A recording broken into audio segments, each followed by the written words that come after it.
శాస్త్రీ స్మయోకి స్వాగతం. మహాభారతంలో శిఖండి గురించి మనం విన్నాం. కురుక్షేత్రంలో కౌరవుల తరపున పోరాడుతూ పాండవుల విజయానికి కారణమయ్యాడు ఆనాడు శిఖండి. అయితే బీహార్ భారతంలో పాండవులు కౌరవులు ఎవరనేది పక్కన పెడితే ఇక్కడ ముగ్గురు శిఖండులు బీజేపీ ఎన్డీఏ అనూహ్యంగా 202 స్థానాల్లో గెలవడానికి, మహాగఠబంధన్ 34 స్థానాలతో పతనం కావడానికి కారణమయ్యారు. ఆ ముగ్గురు శిఖండుల గురించి ఈరోజు ఈ వీడియోలో డిస్కస్ చేయబోతున్నా. వీడియోని చివరి వరకు స్కిప్ చేయకుండా చూసి నచ్చినట్లయితే లైక్ చేయండి, షేర్ చేయండి. అలాగే నా ఛానల్ ఇంకా సబ్స్క్రైబ్ చేసుకోకపోతే వెంటనే సబ్స్క్రైబ్ చేసుకుని సపోర్ట్ చేయండి. బెల్ ఐకాన్ని తప్పనిసరిగా క్లిక్ చేయండి. బీహార్ భారతంలో ముగ్గురు శిఖండులు ఎన్డీఏ ఘన విజయానికి, గఠబంధన్ పతనానికి కారణం అయ్యారు. ఆ ముగ్గురిలో ముఖ్యమైన వ్యక్తి కాంగ్రెస్ నేత రాహుల్ గాంధీ. రాహుల్ గాంధీ గత ఆగస్టు నుంచి బీహార్లో ఓటర్ అధికార యాత్ర, ఓట్ చోరీ అంటూ ఎలక్షన్ కమిషన్ మీద విమర్శలు చేస్తూ కేంద్ర ప్రభుత్వాన్ని, నరేంద్ర మోడీని విమర్శిస్తూ బీహార్ రాజకీయాల్ని మోడీ వర్సెస్ రాహుల్ గాంధీగా మార్చేశారు. ఎప్పుడైతే రాజకీయాలు మోడీ వర్సెస్ రాహుల్ గాంధీగా మారతాయో అక్కడ ప్రతిపక్ష పార్టీలు తీవ్రంగా నష్టపోయినట్లు ఇండియాలో జరుగుతున్న ఎలక్షన్ల చరిత్ర మనకి తెలియజేస్తాయి. కరెక్ట్గా ఇదే జరిగింది బీహార్లో కూడా. రాహుల్ గాంధీ యాత్రలతో బీహార్లో మోడీ వర్సెస్ రాహుల్ గాంధీగా పరిస్థితి మారిపోయి తేజస్వి యాదవ్, ఆర్జేడీలు తమ బీహార్ ప్రాంతీయ రాజకీయాల్ని పైకి తీసుకురాకుండా అడ్డుపడ్డాయి. తేజస్వి యాదవ్ కూడా రాహుల్ గాంధీ యాత్రలలో పార్టిసిపేట్ చేస్తూ బీహార్ ప్రాంతీయ రాజకీయాల్ని పక్కన పెట్టేశారు. ఇది మహాగఠబంధన్ పతనానికి మొదటి కారణం. అయితే తేజస్వి యాదవ్ చాలా లేట్గా తను చేసిన తప్పుని తెలుసుకున్నాడు.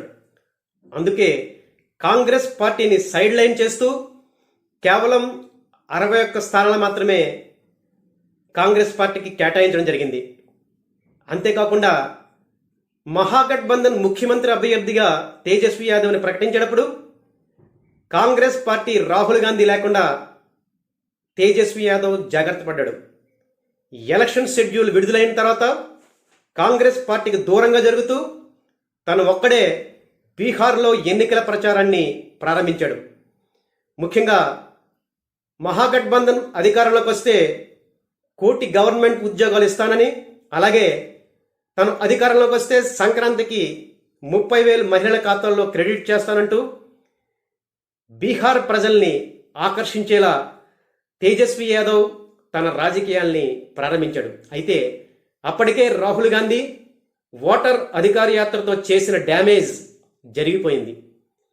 తేజస్వి యాదవ్ లేటుగా తన తప్పుని తెలుసుకున్నాడు. రాహుల్ గాంధీ ఛట్ పూజ విషయంలో నరేంద్ర మోడీ మీద చేసిన విమర్శలు కూడా తేజస్వి యాదవ్కి చాలా ఇబ్బందిగా మారాయి. హిందూ ఓట్ బ్యాంక్ని కన్సోలిడేట్ చేయడానికి ఈ విమర్శలు కారణమయ్యాయి.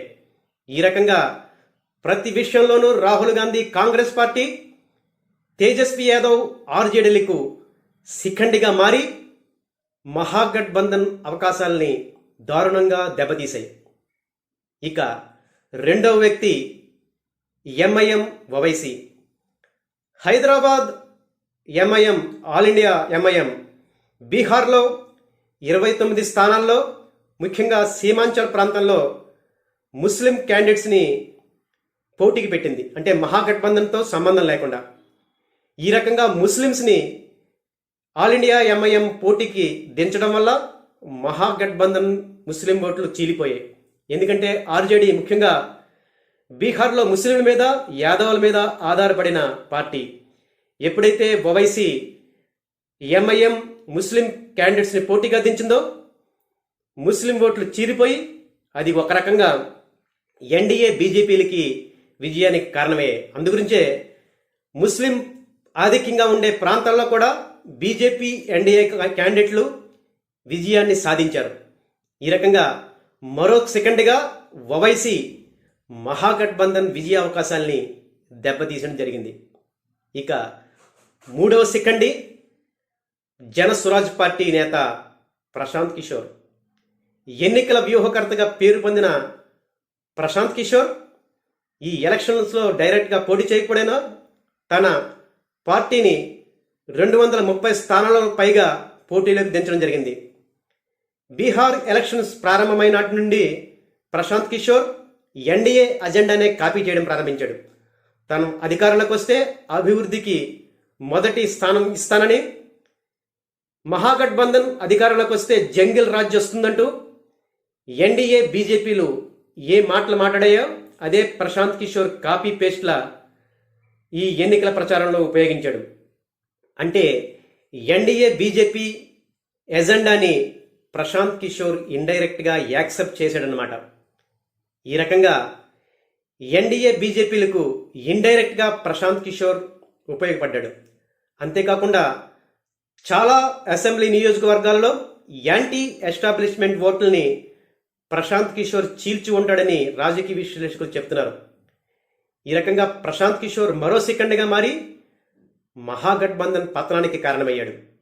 సో రాహుల్ గాంధీ, ఆల్ ఇండియా ఎంఐఎం ఓవైసీ, ప్రశాంత్ కిషోర్ ఈ ముగ్గురు సెకండ్లుగా బీహార్ రాజకీయాల్లో మహాగఠబంధన్, ముఖ్యంగా తేజస్వి యాదవ్ ముఖ్యమంత్రి కాకుండా అడ్డుపడ్డారని చెప్పాలి. వీళ్ళు ముగ్గురు అభినవ సెకండులు. కాంగ్రెస్ పార్టీ 61 స్థానంలో పోటీ చేసి కేవలం 5 స్థానాలకే పరిమితమైంది. ఇక ప్రశాంత్ కిషోర్ పార్టీ అయితే 0 సీట్లు. ఇక ప్రశాంత్ కిషోర్ చిలక జోస్యం చెప్పుకోవాల్సిందే.